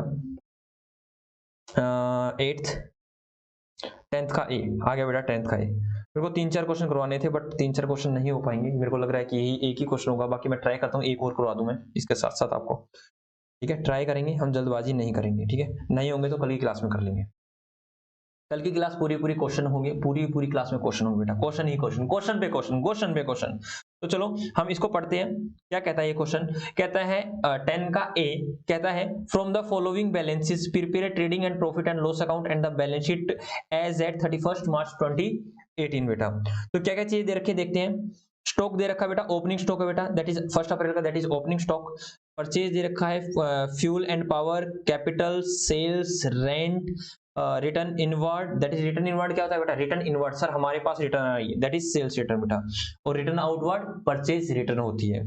Cash discount allowed, that is debit side आ जाएगा, प्रॉफिट एंड लॉस अकाउंट के क्रेडिट साइड आ जाएगा। ड्रॉइंग, उसके बाद गुडविल दे रखी है, एसेट होती है, फर्नीचर एंड फिटिंग दे रखी है, रिपेयर्स दे रखी है, बैंक दे रखा है, सैलरीज दे रखी है, जनरल एक्सपेंसेस कुछ नहीं है बेटा, सिंपल सी बात है। ये आपने क्या है ट्रायल के अंदर से फाइनेंशियल स्टेटमेंट बनाना, तो बेटा आपने विदाउट एडजस्टमेंट में भी कर लिया था, ठीक है। तो नीचे वाले एडजस्टमेंट ही काम आने वाली है। तो क्या रखा है, debtor, creditors, output CGST, output SGST, input CGST और इनपुट। सर क्या करेंगे सर, आउटपुट सीजीएसटी को इनपुट सीजीएसटी से एडजस्ट कर देंगे और इनको इनसे एडजस्ट कर देंगे। सीजीएसटी एसजीएसटी के लिए यूज नहीं होगा और एसजीएसटी सीजीएसटी के लिए नहीं, खुद के लिए खुद यूज हो जाएगा। सर आउटपुट बचता है तो बैलेंस शीट में लायबिलिटी साइड आ जाएगी, और इनपुट बचता है तो बैलेंस शीट में एसेट साइड आ जाएगा, ठीक है।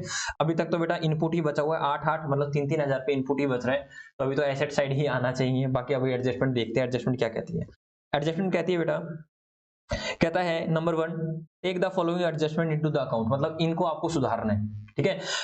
एक बात और ध्यान देना, कई बार बेटा एडजस्टमेंट में ये भी लिखा होगा हमने क्या नाम है रेंट पेड किया था, रेंट पेड किया था 1 लाख, बट रिकॉर्ड करना भूल गए, तो क्या दिक्कत वाले, rent account debit to cash account कर देना, रेंट को कहाँ डाल देना, तो रेंट को तो डाले प्रॉफिट एंड लॉस अकाउंट में, और जो भी कैश पेड किया बैलेंस शीट में से कैश कम हो जाएगा, ध्यान रखना, ठीक है। कई बार ये एंट्री भी आएगी जो भूल गए, तो भूलने वाली एंट्री आपको आती है, ठीक है। Yes sir.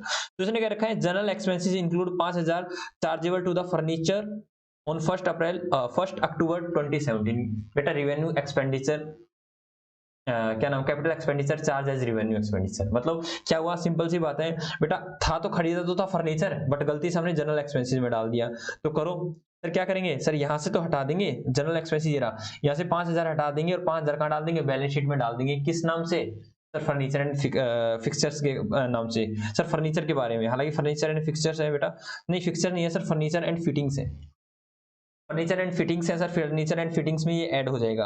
और क्या रखा है कि ये 1 अक्टूबर को खरीदा था, 1 अक्टूबर बोले तो अक्टूबर नवंबर दिसंबर, दैट इज इन पर 5000 पर कितने महीने का 6 मंथ का क्या लगेगा सर, डेप्रिसिएशन लगेगा, ये ध्यान रखना बेटा। जी सर, आगे चलते हैं, कहता है क्रिएट अ प्रोविजन, अरे सर ये प्रोविजन फिर आ गया, 5% on debtor bad and doubtful debts after treating 30,000 as a bad debt, कर रखा है 30,000 को बैड डेट मानिए। ठीक है सर, 30,000 कहाँ जाएंगे बेटा, 30,000 दो जगह जाएंगे, प्रॉफिट एंड लॉस अकाउंट में जाएंगे और बैलेंस शीट में जाएंगे, डेटर में से कम हो जाएंगे। दूसरा, कम करने के बाद उसे 5% लगा देंगे। तो देखते हैं बेटा हमारे डेटर कितने के हैं सर, डेटर हैं हमारे डेटर हैं सर, हमारे डेटर हैं डेटर भाग गए डेटर, ये रहे सर 2,30,000 के हैं बेटा, 2,30,000 के आपके डेटर हैं। तो 2,30,000 में से पहले तो ये इसको जो भी मैंने कहा था bad debt and further bad debt हटाते हैं, दैट इज ये फर्दर बैड डेट है बेटा, 30,000 हटा देंगे। इसके अंदर होता कोई बैड डेट उसको हटाना नहीं होता क्योंकि वो ऑलरेडी हटे हुई होती हैं उसके अंदर से। क्या होगा सर 2 लाख, और 2 लाख पे बेटा 5% कितना हो जाएगा सर, 5% हो जाएगा 10,000 बेटा, 10,000 का क्या बन जाएगा, प्रोविजन बन जाएगा, 10,000 का प्रोविजन बन जाएगा। और ये प्रोविजन कहाँ जाएगा सर, बैड डेट में ऐड हो जाएगा और नीचे सर बैलेंस शीट में डेटर में से लेस हो जाएगा। इसकी एडजस्टमेंट बड़ी शिद्दत से हमने करवाई हुई है आपको। यस सर, आगे क्या रखा है, डेप्रिसिएशन बता रखा है, depreciation on furniture and fittings क्या रखा है कि 10% पर एनम के हिसाब से लग जाएगा, कोई दिक्कत वाली बात नहीं है, लगा देंगे सर। क्लोजिंग स्टॉक क्या रखा, क्लोजिंग स्टॉक आर वैल्यूड 40,000, कहता है क्लोजिंग स्टॉक तो हमारे पास मतलब स्टॉक एट एंड, बेटा ये कब का होता है 31 मार्च का, बट कह रखा but there was a loss by fire 20 March, मतलब 20 तारीख को आग लगी बेटा, 20 तारीख को आग लगी कोई दिक्कत वाली बात नहीं है, लेकिन 31 तारीख का तो स्टॉक ठीक हो रहा होगा ना, हाँ सर 31 तारीख का स्टॉक तो कोई दिक्कत वाली बात नहीं है। तो ये स्टॉक कहां चला जाएगा सर, ट्रेडिंग अकाउंट में और बैलेंस शीट में। बट ये कह रखा है कि 20 तारीख को आग लग गई और आग लगने के कारण 8,000 रुपए का क्या कह रखा है, आग लगने के कारण लॉस बाय फायर, क्या सर कुछ नहीं दे रखा, तो हम बेटा गुड्स पे ही, जब कुछ भी नहीं दे रखा क्वेश्चन साइलेंट होता तो मैंने बता रखा है आपको कि आपका आग से माल ही जला है, दैट इज बेटा 8,000 रुपए का माल जल गया और इंश्योरेंस कंपनी एडमिट कर रही है फुल क्लेम, कहते हैं कि मैं दूंगी, इंश्योरेंस कंपनी कहती है पूरा क्लेम मैं दूंगी, तो कोई दिक्कत वाली बात नहीं है। आगे का ई का गुड्स कॉस्टिंग रुपीज 2500 रुपए were used by the proprietor ने पर्सनल यूज के लिए निकाल लिया, तो गुड्स भी कम हो जाएगा, मतलब सर परचेज कम हो जाएगी, और दूसरी साइड क्या हो जाएगा सर, ड्राइंग को बढ़ा देंगे। आगे रखा है goods costing rupees 1500 were distributed as a free sample, बेटा एडवर्टीजमेंट के रूप में आपने इसको फ्री सैंपल में दे दिया, तो क्या हो जाएगा सर, एक साइड से गुड्स कम हो जाएगा दैट इज परचेज कम हो जाएगी, और दूसरी साइड सर फ्री सैंपल जो भी एडवर्टीजमेंट है प्रॉफिट एंड लॉस अकाउंट में आ जाएगा। ओहो हो, जीएसटी लगेगा बेटा 6% जीएसटी भी ध्यान रखना, क्या यहाँ जीएसटी लगेगा, यस, क्या यहाँ जीएसटी लगेगा, यस, क्या यहाँ जीएसटी लगेगा, जी यस, जीएसटी हर जगह लगेगा, जीएसटी की एंट्री सारी करवा रखी है। तो चलो सर धीरे धीरे आप हमें करवा दीजिए, तो मैं आपको एक बार आप इस क्वेश्चन की पिक ले लो, ठीक है, और मैं इस क्वेश्चन को निकाल लेता हूं। ये लीजिए बेटा, आपको मैं पूरा क्वेश्चन दिखाता हूँ, हालांकि आप देख लीजिए, मैं पेज देखूंगा, पेज नंबर 22.83 22.83 22.83 22.83 22.83 90 एंड 83, ये आ गया बेटा मेरे पास क्वेश्चन, ठीक है। तो मैं इस क्वेश्चन को अपने पास मैंने निकाल लिया है और मैं इस क्वेश्चन को आपके साथ करवाने जा रहा हूं, ठीक है। तो मैंने क्वेश्चन निकाल लिया है, आपने क्वेश्चन देख लिया है, तो चलो बेटा करते हैं। तो सबसे पहले कर रहे हैं in the book of, book का तो नाम नहीं दे रखा लेकिन ट्रेडिंग अकाउंट बना लेते हैं, trading and profit and loss account, देखो बेटा ट्रेडिंग एंड एडजस्टमेंट, बेटा सबसे लास्ट में देखेंगे, पहले आप जो भी आइटम उनको पोस्ट कर दो, trading and profit and loss account for the year ended 31st मार्च 2018 बेटा, 31st मार्च 2018। तो चलो बेटा स्ट्रेट लाइन ले लेते हैं स्ट्रेट लाइन ले लेते हैं, ये लो, ये लीजिए बेटा, हम बना रहे हैं, ठीक है, थोड़ा सा इसको ऊपर लेके जाता हूँ और मैं बना लेता हूँ, ये लो ट्रेडिंग अकाउंट, और trading and profit and loss account हमारा बनने के लिए तैयार है। तो यहाँ लिखिए पार्टिकुलर्स, अमाउंट, पार्टिकुलर्स और बेटा अमाउंट, ठीक है, ये आ गया है। तो सबसे पहले देखा ओपनिंग स्टॉक, तो क्या दे रखा ओपनिंग स्टॉक, यहाँ लिखा to opening stock, to opening stock है बेटा आपका 20,000 रुपए, ठीक है। उसके बाद दे रखा बेटा टू परचेज, तो टू परचेज को इंटरनल कॉलम में लिखेंगे क्योंकि परचेज में से काफी सारी चीजें कम होनी है, मैंने एडजस्टमेंट भी देख ली इसके ऊपर। 2,92,000 बेटा, 2,92,000 बेटा परचेज आएगा, टू परचेज, ठीक है, यस सर, कोई दिक्कत वाली बात नहीं है। उसके बाद देखा टू फ्यूल एंड पावर, बेटा वो यही आएगा, to to fuel and power. तो कितना बेटा फ्यूल एंड पावर? सर 34,000 रुपये है। ठीक है, ये तो आप डायरेक्टली पोस्टिंग कर सकते हो। मेरे से जल्दी चलिए बेटा, मुझसे आगे चलिए आप पोस्टिंग में। सर कैपिटल अकाउंट दे रखा है, क्या दे रखा है? Capital account. तो सर साइड में बना लो बैलेंस शीट, क्या बना लो? Balance sheet, balance sheet, balance sheet as at 31 March 2018 बेटा। ठीक है, आप मुझसे आगे चलिए बेटा, जल्दी से आप ये सारी चीजें बना लीजिए। आप मुझसे आगे चलो। तो ये मैंने बना ली भाई बैलेंस शीट, और यहां आ जाएगा पार्टिकुलर्स, यहां अमाउंट, यहां फिर से पार्टिकुलर्स, और यहां फिर हो जाएगा बेटा अमाउंट। ठीक है, ये सारी चीजें होगी जी सर। उसके बाद कैपिटल दे रखी है आपको, तो कैपिटल दे रखी है बेटा मेरे को 1,60,000 रुपये, 1,60,000 रुपये। ठीक है, और उसके बाद देख रखा है सेल 5,90,000, तो यहाँ आ जाएगा बाय सेल। ठीक है, सेल को मैं भी इंटरनल कॉलम में लिख लेता हूँ, क्या पता कुछ इसमें एडजस्टमेंट हो। 5,90,000, या फिर रिटर्न भी हो सकती है। उसके बाद दे रखा है बेटा रेंट, रेंट दे रखा है, तो मैं एज्यूम करता हूँ कि मैं इसको यहाँ तक फिनिश कर दूंगा बेटा, ट्रेडिंग अकाउंट को मैं यहाँ तक कर दूंगा। ठीक है, और वैसे भी एज्यूम क्या, हमें पता है कि किस तरह के आइटम्स हैं। यस सर, तो बेटा इसको आगे बढ़ा देते हैं और प्रॉफिट एंड लॉस अकाउंट के लिए आगे चलते हैं। तो वहां दे रखा है बेटा आपको, आपको दे रखा है टू रेंट। तो रेंट कितना है? रेंट है सर 10,000 रुपये। उसके बाद क्या दे रखा है सर? रेंट के बाद दे रखा है return inward, that is cell return बेटा, माइनस कर देंगे रिटर्न इनवर्ड। कितना है रिटर्न इनवर्ड? है बेटा ये 16,000 रुपये। कितना है सर? 16,000 रुपये। आगे चलते हैं बेटा, आगे कर रखा है cash discount allowed, cash discount allowed. तो यह क्या हो जाए सर? खर्चा हो जाए टू कैश डिस्काउंट अलाउड, आपके लिए एक तरह से खर्चा हो गया। ये कितना है बेटा? ये है 15,000 रुपये। और साइड दे रखा बाय कैश डिस्काउंट रिसीव्ड, ये आपके लिए इनकम हो जाएगी। ये दे रखा है बेटा 19,000 रुपये रिसीव्ड, दैट इज 19,000 रुपये। उसके बाद दे रखा है बेटा आपको ड्रॉइंग, ड्रॉइंग लेस कर देंगे 58,100 रुपये, कैपिटल में से माइनस कर देंगे ड्रॉइंग 58,100 रुपये बेटा। उसके बाद दे रखा है आप लोगों को गुडविल, एसेट साइड ही आएगी, तो अब गुडविल को लिख दो, गुडविल, गुडविल है आपकी 16,000 रुपये की। उसके बाद दे रखा furniture and fittings, furniture and fittings, ये आपकी एसेट है कितनी? 58,000 की। मैं इंटरनल कॉलम में लिख रहा हूँ क्योंकि इसके ऊपर एडजस्टमेंट है बेटा। ठीक है, आई क्या रखा है? रिपेयर चार्जेस, रिपेयर चार्जेस है बेटा 2,900 के, रिपेयर चार्जेस आ जाएंगे profit and loss account to repair charges. तो रिपेयर चार्जेस कितने के हैं सर? रिपेयर चार्जेस है 2,900। उसके बाद दे रखा बैंक, बैंक दे रखा 18,000 का, तो बैंक एसेट साइड आ जाएंगे, बैंक 18,000 रुपीज। उसके बाद दे रखा है बैंक के बाद दे रखा है सैलरीज 1,10,000, तो प्रॉफिट एंड लॉस अकाउंट में आ जाओ, टू सैलरीज, टू सैलरीज 1,10,000 बेटा।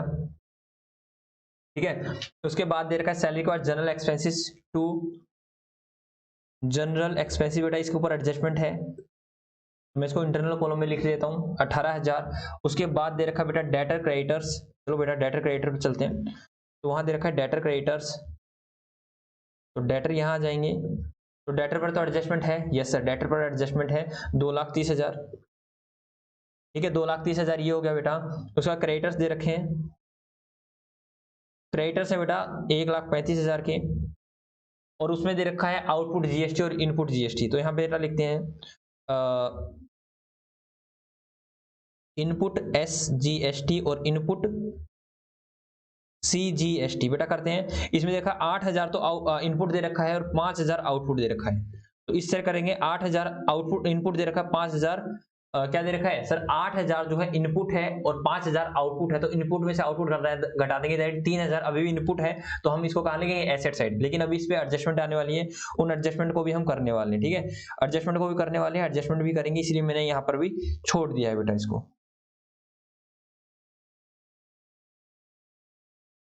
ये लो बेटा, ठीक है। उसके बाद अब मैं आता हूं एडजस्टमेंट पे। एडजस्टमेंट क्या कर रखा है? General expenses include 5,000 chargeable to the furniture और हमने क्या कर दिया है, गलती से उसको क्या कर दिया है सर, 5000 के फर्नीचर खरीदे थे और मैंने गलती से उसको कहा सर जनरल एक्सपेंसिव में डाल दिया है। तो बेटा भूल को सुधारो, तो मैं भूल को सुधार रहा हूँ अलग से पेन से, तो मैं कहता हूँ यहाँ से माइनस कर देंगे, माइनस फर्नीचर, हमने फर्नीचर खरीदा था और फर्नीचर का 5000 गलती से यहाँ आ गया है, तो यहाँ होना था 13000 रुपये। ठीक है जी सर, ये हो चुका है। और उस साइड आ जाइए बेटा, क्या करेंगे सर, हम क्या करें, फर्नीचर में ऐड कर देंगे, फर्नीचर ऐड कर देंगे सर 5000 रुपये का। बात समझ आई या नहीं आई? जी सर बात समझ आएगी। उसके बाद क्या रखा है, create a provision 5% on debtor, और 30,000 को आपको फर्दर बैड डेट मारना है। तो मैं कहता हूँ भाई देखो बात कुछ ऐसी है, मैं यही से करता हूँ, माइनस कर देंगे बैड डेट। क्यों सर बैड डेट, ये कौन से वाले है, फर्दर बैड डेट है एक तरह के, किस तरह के सर, आपको एडजस्टमेंट में दे रखा तो दो जगह आएंगे, एक तो प्रॉफिट एंड लॉस अकाउंट में, एक डेटर से कम हो जाएंगे। तो 30,000 बेटा लेस कर दो, तो ये कितना बचा सर, ये बचा 2,30,000 रुपये, सॉरी 2 लाख रुपए, ओनली 2 लाख रुपए। तो इस पर बनेंगे, माइनस करेंगे provision for bad and doubtful debt. बेटा ये कितना बनना है, बेटा ये बनना है 5%, दैट इज 10,000 रुपए। तो यहाँ कितना हो जाएगा सर, यहाँ हो जाएगा 1,90,000 रुपए। कितना हो जाएगा, 1,90,000 रुपए। कितना हो जाएगा, 1,90,000 रुपए। अच्छे से देख लो बेटा, 1,90,000 रुपए। तो यहाँ पर 2 लाख हो जाएगा। या सर 2,30,000 में से सर 30,000 क्या नाम है बैड डेट के गई, तो बचा 2 लाख। 2 लाख पे 5% बनाएंगे तो कितना हो जाएगा सर, 1,90,000 रुपए। मैं कहता कि अब यहाँ पे डिस्काउंट, प्रोविजन और डिस्काउंट बनता तो किस पर बनता, 2 लाख पे या 1,90,000 पे? सर 1,90,000 पे, ये एक्स्ट्रा चीज, ये सारी चीजें हम करके आ चुके हैं। ओके सर, तो अब चलते हैं बेटा वहां पर debit side of profit and loss account, adjustment ही चल रही है। तो मैं करूंगा टू बैड डेट बेटा 30,000 का था, टू प्रोविजन ऑन, टू को नहीं इसी में ऐड करते हैं, ऐड कर देंगे provision on bad and doubtful debt. कितना बेटा ये सर, ये है हमारा 10,000 रुपए। तो टोटल कितना हो गया सर, ये हो गया 40,000 रुपए। ठीक है, उसके बाद हम अगली पे आते हैं, depreciation on furniture and fittings. कहता है डेप्रिसिएशन लगाओ, तो बेटा डेप्रिसिएशन लगाते हैं, टू डेप्रिसिएशन। बेटा जो 58,000 था, जो 58,000 था, देखो ये रहा बेटा 58,000 रुपए। जो ये 58,000 था, इस पर तो बेटा पूरे साल का लगेगा, यस सर। और लेकिन जो आपने अभी 1 अक्टूबर 17 को खरीदा है और ये 18 मतलब 6 महीने, यहाँ पर तो 6 महीने का ही ब्याज लगना चाहिए, यस सर। मतलब 5,000 पे कितने महीने का सर, 6 महीने का, और 58,000 पे पूरे साल का।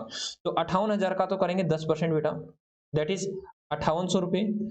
और क्या करेंगे 5,000 जो भी का था हमारा सर, पे भी 10% लगेगा।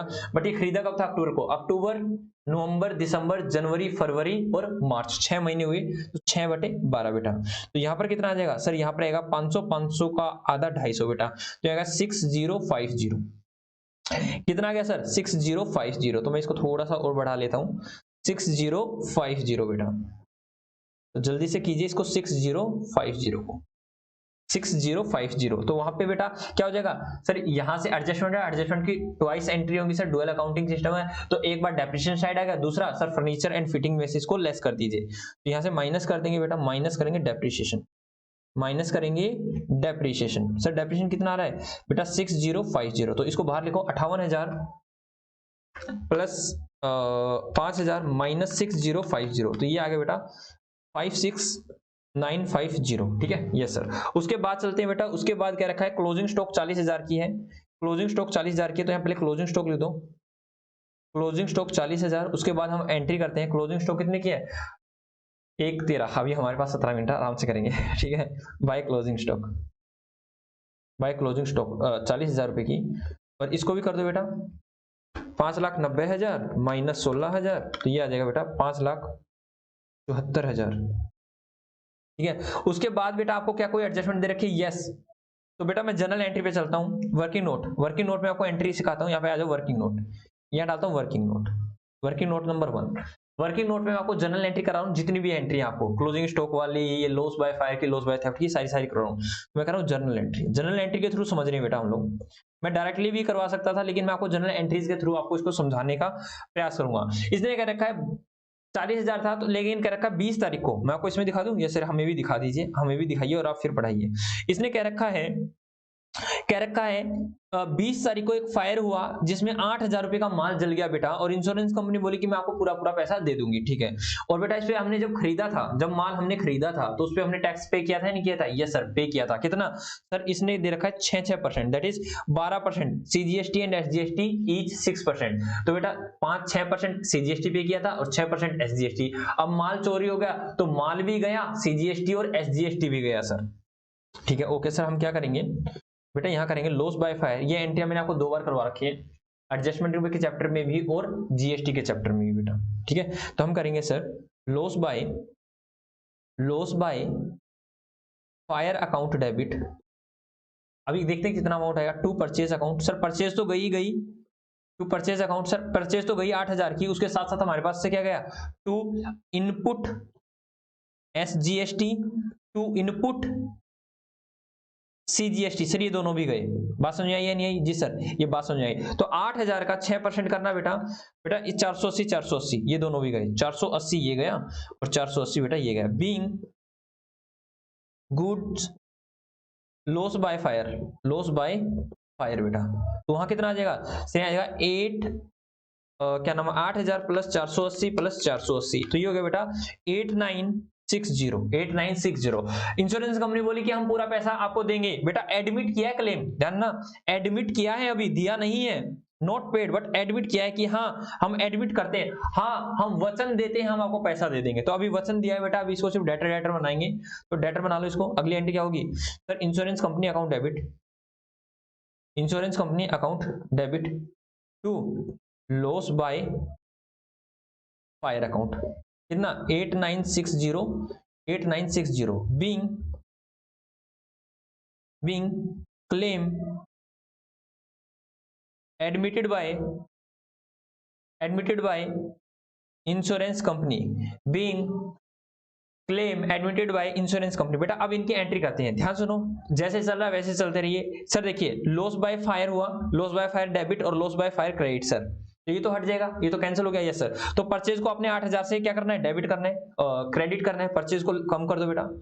तो मैं इसके लिए दूसरा पेन यूज कर रहा हूँ, ग्रीन पेन यूज कर रहा हूँ। माइनस कर देंगे सर लॉस बाय फायर के कारण सर हमारा क्या इतना चला गया? सर हमारा माल चला गया सर 8,000 रुपये का, ठीक है। यस सर, उसके बाद सर और क्या हुआ सर? इनपुट को आपने क्रेडिट कर दिया सर, इनपुट को आपने क्रेडिट कर दिया, और इनपुट तो हमेशा डेबिट होता है, तो 480 से इनको भी क्रेडिट कर दिया। तो बेटा इनपुट भी हमारा चला गया 480 यहां चला गया और 480 यहां चला गया, क्योंकि इनपुट एसजीएसटी इनपुट सीजीएसटी हमेशा ही डेबिट होता है। इनपुट एसेट होती है और एसेट को क्रेडिट करो तो एसेट को कम कर दो। जी सर कर देंगे। उसके बाद चलो बेटा आगे। तो बेटा ये वाली पहली एंट्री तो हमने कर दी है। और इंश्योरेंस कंपनी को बेटा डेटर बना लो, इंश्योरेंस कंपनी को डेबिट कर दो कितने से? 8950 से। तो यहाँ लो इंश्योरेंस कंपनी पैसा दिया नहीं है, क्लेम एडमिट किया है इंश्योरेंस कंपनी 8960, ठीक है। सर आपने लॉस बाय फायर की क्यों नहीं की बेटा? लॉस बाय फायर डेबिट हो रहा है, लॉस बाय फायर क्रेडिट हो रहा है, तो कैंसिल ही हो गया। जी सर, इसका तो खाता वैसे ही बंद हो गया। उसके बाद बेटा अगली पे चलते हैं। कहता है कि गुड्स कॉस्टिंग रुपीज 2500 रुपए, मैं दिखा दूं आपको? हाँ सर आप भी दिखा दो और यहीं से पढ़ लो। बेटा कह रखा है गुड्स कॉस्टिंग रुपीज 2500 रुपए were used by the proprietor ले गया।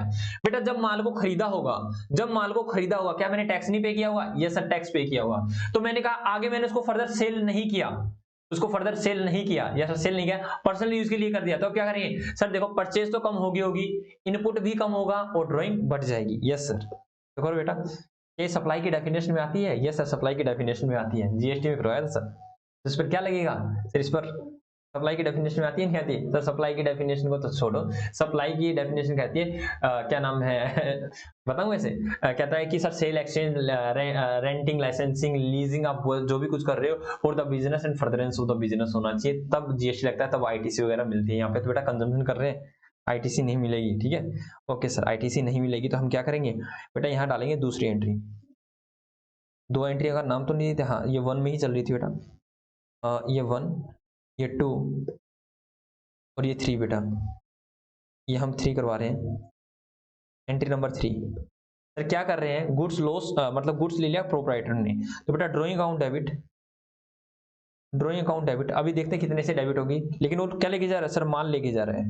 तो परचेज किया था तो परचेज तो गया ही गया, परचेज साथ क्या जाएगा सर? इनपुट जीएसटी और इनपुट एसजीएसटी और इनपुट सीजीएसटी भी जाएगा सर। तो कितने का गया सर? 2500 का ले गया। तो सर हमें क्या आएगा sir, input CGST to input SGST। ध्यान रखना बेटा इस चीजों को। यस सर, मतलब सर जब खरीदा था माल तब हमने क्या किया, माल भी आया था और इनपुट CGST और SGST भी आया था।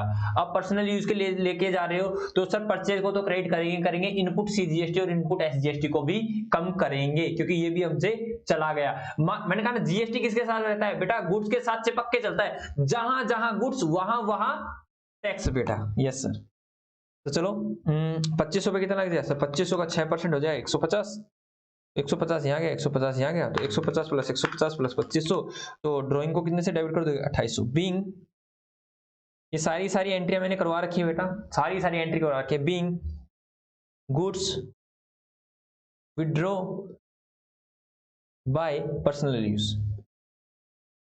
और आपको तो बड़ा ही मजा आया होगा, हाँ ये चीजें मैंने 2 बार करवा रखी है। ठीक है, तो बेटा ड्राइंग को 2800 से बढ़ा दो, तो ड्राइंग 2800 से बढ़ जाएगी, तो यहाँ जो बेटा माइनस करेंगे ड्राइंग 2800 से, और उस साइड क्या हो जाएगा सर, ड्राइंग को तो कम किया ही किया है, इनपुट SGST और CGST को भी 150 से कम किया है, तो इनको भी कम कर दो बेटा, माइनस कर दो 150 और माइनस कर दो यहाँ भी 150। ठीक है, यहाँ भी 150 से माइनस हो जाएगा।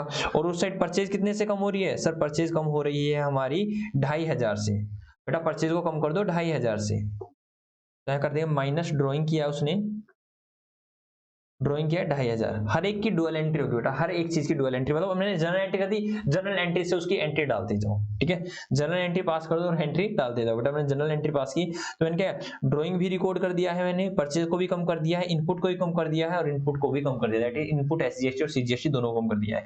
आगे क्या रखा है, goods costing ₹1500 were distributed as a free sample. बेटा फ्री सैंपल दे दिया आपने, पता ना क्या होगी सर, फ्री सैंपल को हम एडवर्टीजमेंट कह सकते हैं। हाँ मैंने कहा advertisement account debit to to sir, क्या सर परचेज दिया तो परचेज चला जाएगा, और सर GST लग रहा है तो परचेज गया तो इसके साथ क्या जाएगा सर, टैक्स भी जाएगा। तो परचेज के समय कौन सा आता है सर, इनपुट CGST और टू इनपुट SGST, क्योंकि जब खरीदते हैं तब इनपुट आता है। ठीक है, इनपुट साथ साथ चलेगा सर, तू जहां जहां चलेगा मैं तेरे साथ चलूंगा। ठीक है, ये कौन कह रहा है सर, GST कह रहा है। तो बेटा कितना था ये, 1500 था, तो 1500 था बेटा, 1500 पे 6% कितना हो गया सर, 90 रुपए, और 90 रुपए यहाँ आ गया सर, और यहाँ कितना आ जाएगा 90 प्लस 90 प्लस 1500 बेटा, तो यहाँ हो गया 1680। 1680 बीइंग गुड्स गिवन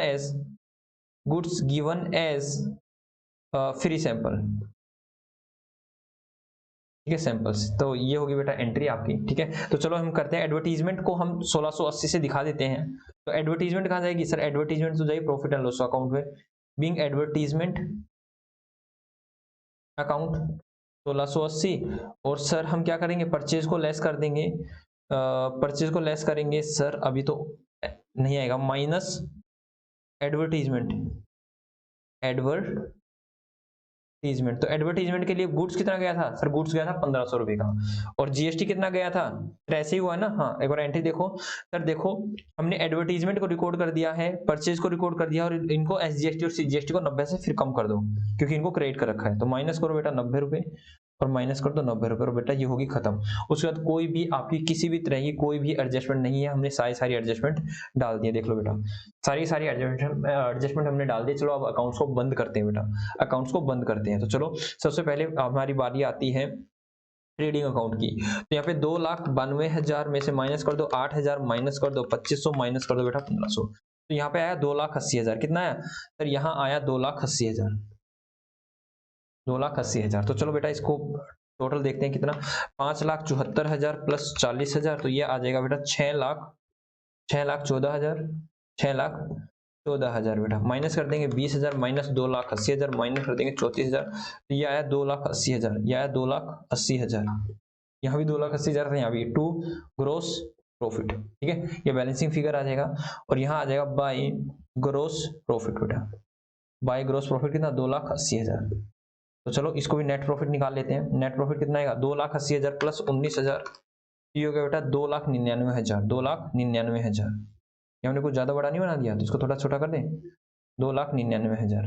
वैसे कोई दिक्कत नहीं है, ज्यादा बड़ा बन जाए तो कोई दिक्कत नहीं है, मैं तो वैसे ही छोटा कर रहा हूँ, 2,99,000, 2,00,000 99,000 चेक करते बेटा, प्रॉफिट आएगा लॉस आएगा, ठीक है। 2,99,000 में से माइनस कर दो बेटा 10,000, माइनस 15,000, माइनस 2900, माइनस 1,10,000 और माइनस 13,000, माइनस 40,000,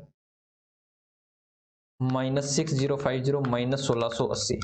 तो बेटा ये आया है मेरा, ये आया है 1,003,702 नेट प्रॉफिट। एक बार चेक करें बेटा नेट प्रॉफिट ठीक है या नहीं है। हाँ सर बैलेंसिंग फिगर, और ये कहाँ जाएगा सर, ये जाएगा बैलेंस शीट में, दैट इज कैपिटल में ऐड हो जाएगा। तो एक बार चेक करते हैं दोनों ठीक है गलत है। ये रहा बेटा, जीपी तो हमारा ठीक है और नेट प्रॉफिट भी 1,370,000, यस मास्टर जी की कैलकुलेशन बिल्कुल ठीक है। तो चलो कैलकुलेशन के लिए चेक किया था मैंने, कहीं कैलकुलेशन गड़बड़ ना। तो यहाँ ऐड कर दो बेटा नेट प्रॉफिट कितना है सर, 1,370,000 आया था बेटा 370। तो इसको करो 1,60,000 में से माइनस कर दो 58,100 और माइनस कर दो 2,800 और प्लस कर दो बेटा 1,370। तो ये आ जाएगा बेटा आपका 1,99,470 बेटा।